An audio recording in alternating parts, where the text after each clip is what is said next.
Mahabodhi Temple, a place of profound spiritual significance and timeless beauty. Nestled in the serene town of Bodh Gaya, this temple stands as a testament to the enlightenment of Siddhartha Gautama, the Buddha.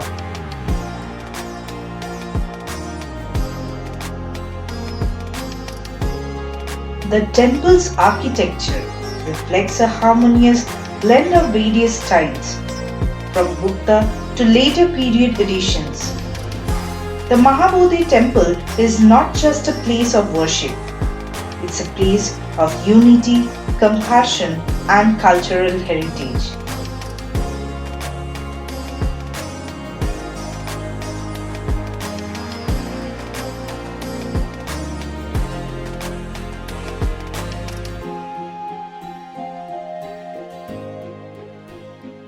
Its influence extends beyond borders, drawing people from diverse backgrounds to come together in a shared pursuit of peace and enlightenment.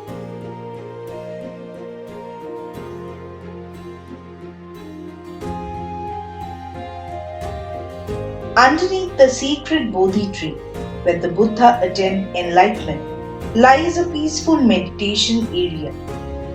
Here, pilgrims from around the world gather to seek inner peace, reflect on the teachings of compassion and mindfulness, and connect with their spiritual selves.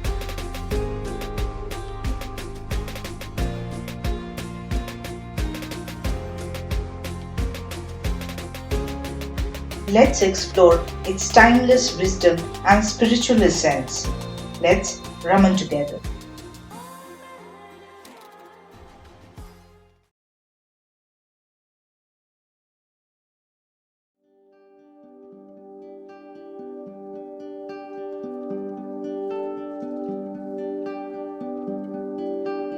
मैं आप लोग सभी का स्वागत करता हूं sir. ये भगवान बुद्ध का धरती पे, ये भगवान बुद्ध का ज्ञान स्थली पे।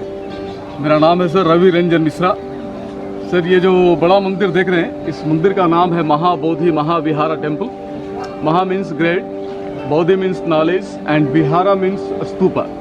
एक्चुअली सर अशोका ने यहाँ पे 30 फीट स्तूपा का निर्माण किए थे। ये जो बेस है वो अशोका बनवाए हैं। वहाँ पे छोटे छोटे स्तूप बने हुए हैं and the 4 towers on the 4 sides, ये जो बने हुए हैं ये, और ये बीच वाला जो हिस्सा, ये जो नीचे का जो है ये फ्रंट लेवल ये अशोका बनवाया है। ये 2300 साल पुराना है। और इसका जो ऊपरी हिस्सा है 150 फीट वो गुप्ता डायनेस्टी का है, जो समुद्रगुप्त के द्वारा निर्माण किया गया था after 700 years Ashoka. So this Mahabodhi temple is constructed by the 2 different kings Ashoka and Gupta and in 2 different periods 300 BC and 4th 5th century AD।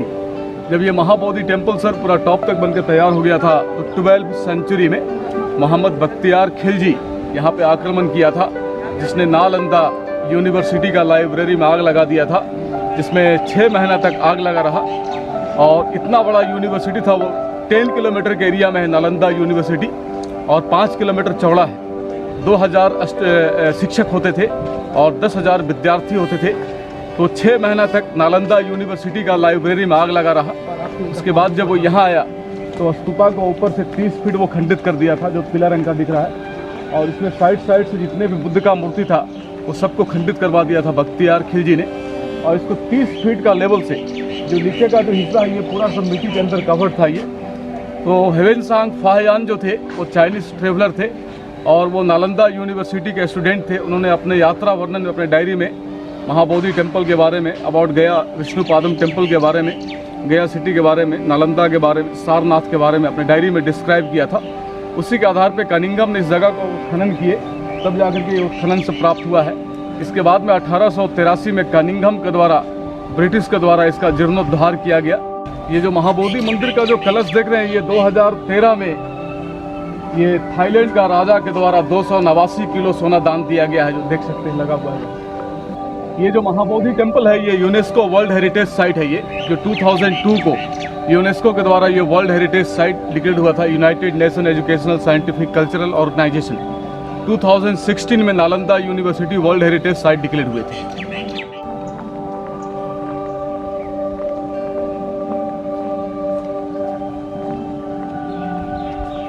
Ashoka pillar है ये 300 BC का बना हुआ है। और एक अशोका पिलर सारनाथ में है जो यूपी में है, वाराणसी के पास। सारनाथ का जो अशोका पिलर है उसके ऊपर का लाइन हेड सारनाथ का म्यूजियम रखा हुआ है। वहीं से हमारा इंडिया का नेशनल एम्बलम लिया गया है, 4 हेड लाइन। ये जो अशोका पिलर है इसका ऊपर का जो लाइन हेड है वो कलकत्ता का इंडियन म्यूजियम में रखा हुआ है। कलकत्ता का इंडियन म्यूजियम में रखा हुआ है ये अशोका पिलर का पार्ट। ये 6th वीक भगवान बुद्ध का मेडिटेशन करने का जगह है। रियल जो मुचलिंदा है वो यहाँ से लगभग 3 से 4 किलोमीटर का दूरी पे है। ये तो सिंबॉलिक बनाया गया है। ये हैपेंड वहाँ हुआ था। तो जब भगवान बुद्ध ध्यान में थे तो मुचलिंद नागराज रक्षा किया था। तो बर्मा देश का लोग 1984 में ये बुद्ध का मूर्ति बना के दिए और 1883 में ब्रिटिश के द्वारा ये तालाब बनवाया गया था। मगध का जो ये मगध साम्राज्य था ये मगध का राजा थे बिंबिसार भगवान बुद्ध के समय। और इसी बोधगया का प्राचीन नाम था उरुवेला। उरु का मतलब होता है सैंड और बेला का मतलब होता है द बैंक ऑफ रिवर। तो निरंजना नदी के तट पर ही बोधि वृक्ष के नीचे बैठे थे पूरब की ओर मुख करके और बैसाखी पूर्णिमा का दिन ज्ञान प्राप्त हुआ था। तो भगवान बुद्ध के 300 साल बाद ये मगध का राजा हुए सम्राट अशोक, जिन्होंने कलिंग युद्ध किया और कलिंग युद्ध में बहुत काफ़ी रक्तपात हुआ, बहुत काफ़ी लोग मारे गए। तो जब उन्होंने वो रक्तपात देखा तो उनके हृदय परिवर्तित हो गया। फिर अशोका ने बौद्ध धर्म को अपना लिए। उसके बाद वो जहाँ पर भी जाते थे तो स्तूपा, भगवान बुद्ध का चरण, अशोक स्तंभ, ये सब चीज़ों का ही निर्माण करते थे। ये महिपाल बनवाए थे जो बंगाल का राजा थे। महिपाल, धर्मपाल, गोपाल, रामपाल, महिपाल के द्वारा ये मूर्ति बनाया गया था। 9th-10th सेंचुरी AD में 1000 साल पुरानी मूर्ति है। ये काले पत्थर का था जिसपे समय समय पे सोने का पॉलिश होता रहता। और बुद्ध बनने के पहले वो तो सिद्धार्थ थे, राजकुमार थे। तो इस तरह से मुकुट हाथ पहना करके वो दिखाया गया।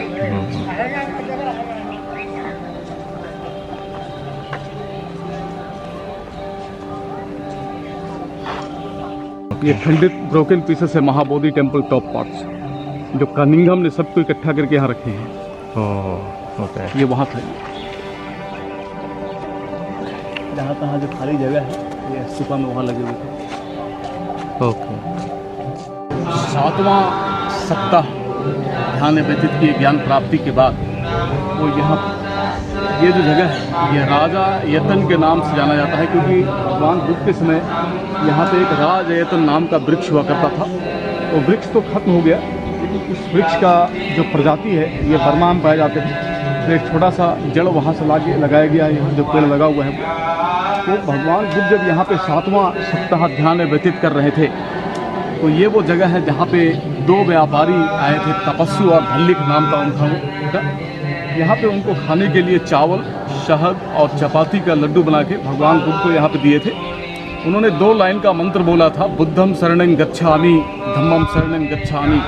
ये मंत्र यहाँ से शुरू हुआ और संघम शरणं गच्छामि सारनाथ में जब वहाँ संघ बना तो बुद्ध को ये लगा कि ये व्यापारी को मैं क्या दूँ, उनके पास तो कुछ था नहीं। तो अपने सर का बाल और नाखून जो है उनको दान दिए भगवान को। तो दोनों व्यापारी यहाँ से बर्मा जाके वहाँ बौद्ध धर्म का प्रचार प्रसार किया।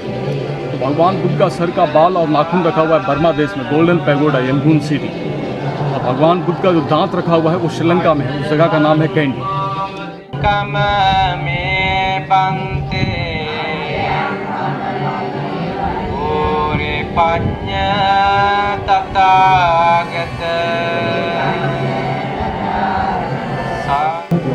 ये ओरिजिनल पिलर जो खनन से प्राप्त किया गया है, इसका रिप्लिका है। ये पुराना है, बाकी सब नया है।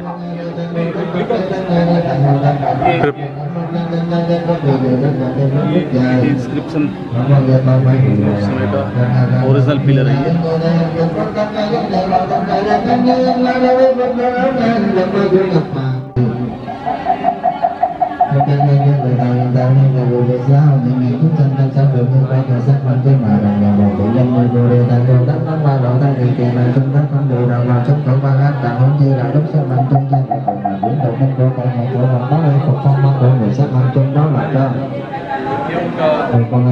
पैर का निशान।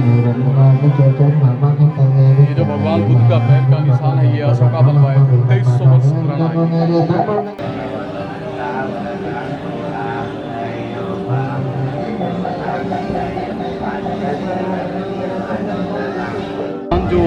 बोधि वृक्ष देख रहे हैं ये 150 वर्ष पुराना है, लेकिन ये उसी का जनरेशन चलते आ रहा है। तो 528 ईसा पूर्व यहाँ उनको ज्ञान प्राप्त हुआ था, बैसाखी पूर्णिमा का दिन, इसको बौद्ध धर्म में बुद्ध पूर्णिमा कहा जाता है।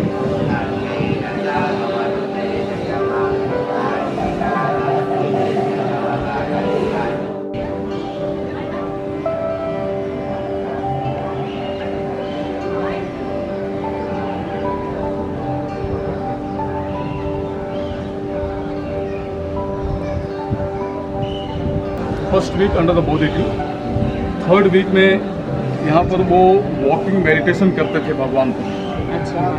जब वो वॉकिंग मेडिटेशन कर रहे थे तो अपने पैर को ये जहाँ जहाँ भगवान बुद्ध रखे थे तो कमल का फूल निकलता था, लोटस। वो रहा नहीं तो सम्राट अशोक राजा के द्वारा 2300 साल पहले ये सभी पत्थर पे कमल बनाया गया। और ये जो पत्थर पे कमल है ये ब्रिटिश ने बनवाया, इसका रेप्लिका है। चिंतन किए है कॉज एंड इफेक्ट। ऐसा कहा जाता है, ऐसा माना जाता है कि उनके शरीर से प्रकाश निकला था जो 5 रंगों में थे। वो 5 कलर ये सब बुद्धिस्ट फ्लैग में दिया हुआ है। 5 कलर जो है ये इंडिकेट करते हैं कि सामने भगवान बुद्ध देशों को इंडिकेट करते हैं कि प्राणी हिंसा, जीव हत्या मत कीजिए, कभी किसी को चीटिंग नहीं करना है, झूठ नहीं बोलना है, नशा नहीं करना है, कोई गलत विचार अपने मन में नहीं लाना है।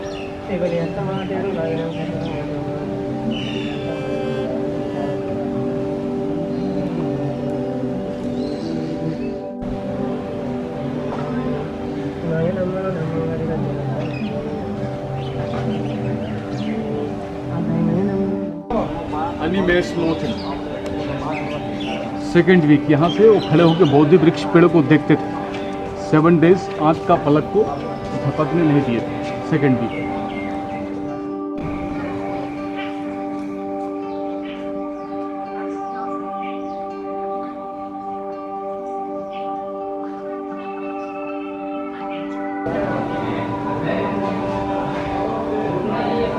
ये सनातन हिंदू धर्म से ये पास पांडव टेम्पल है, बौद्ध धर्म से बुद्ध।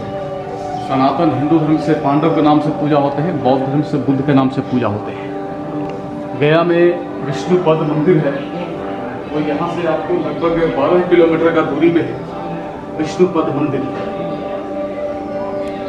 वहाँ पे पूरे विश्व से सनातन हिंदू धर्मावलंबी आते हैं और अपने पूर्वजों के लिए तर्पण पिंडदान करते हैं। वहीं पर मंगला गौरी मंदिर है, शक्तिपीठ।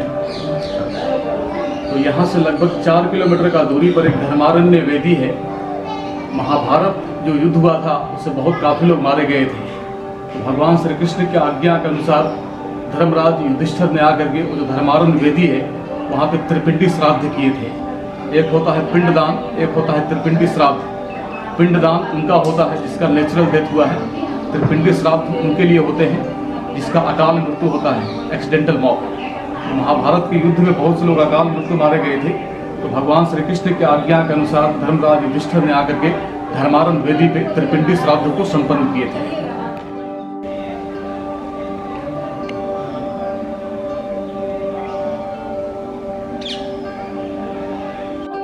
2300 वर्ष पुराना गेट।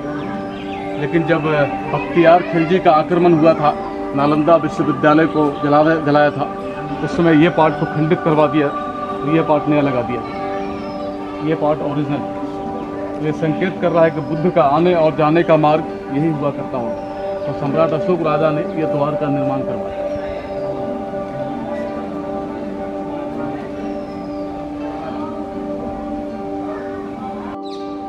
अष्ट धातु है। इसकी आवाज़ इतना सुंदर आवाज़ है जो ऑटोमेटिक जो माइंड है वो मेडिटेशन की ओर कॉन्सेंट्रेट होना शुरू हो जाता है। थोड़ा नज़दीक आ जाइए, देखिए।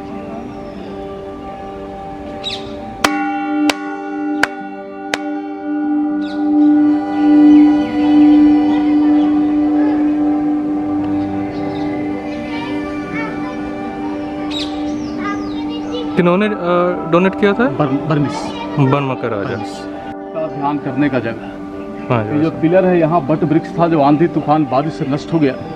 उस पेड़ के याद में अशोका ने यह स्तंभ बनवाया। तो पहला सप्ताह बोधि वृक्ष जो मैं आपको ले गया, दूसरा सप्ताह यहाँ जहाँ से पेड़ को देखे, तीसरा में जो कमल निकला तो अशोका ने कमल बनाया। चौथे सप्ताह में चिंतन किए, कॉज एंड इफेक्ट। पाँचवा सप्ताह अज्यपाल, 6th वो मुचलिन नागराज, 7th यहाँ बर्मा का व्यापारी आए थे।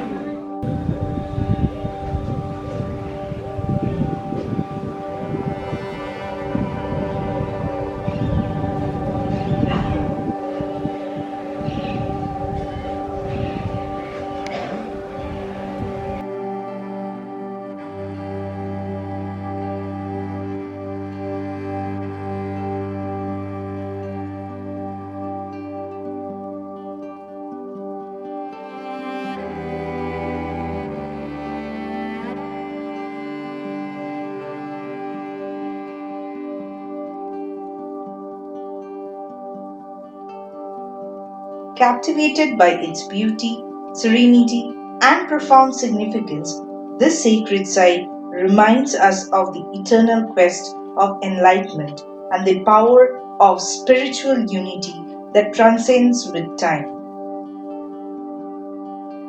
तीन बार बोलिए साधु साधु साधु नमो तस् भगवतो अरहतो सम्मा सम्बुद्ध नमो तस् भगवतो अरहतो सम्मा सम्बुद्ध नमो तस् भगवतो अरहतो सम्मा सम्बुद्ध बुद्धं शरणं गच्छामि धम्मं शरणं गच्छामि संगम शरणं गच्छामि।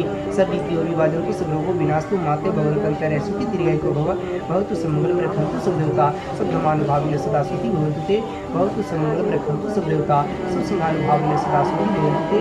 साधु साधु साधु। Let us continue to cherish and preserve this invaluable heritage for generations to come.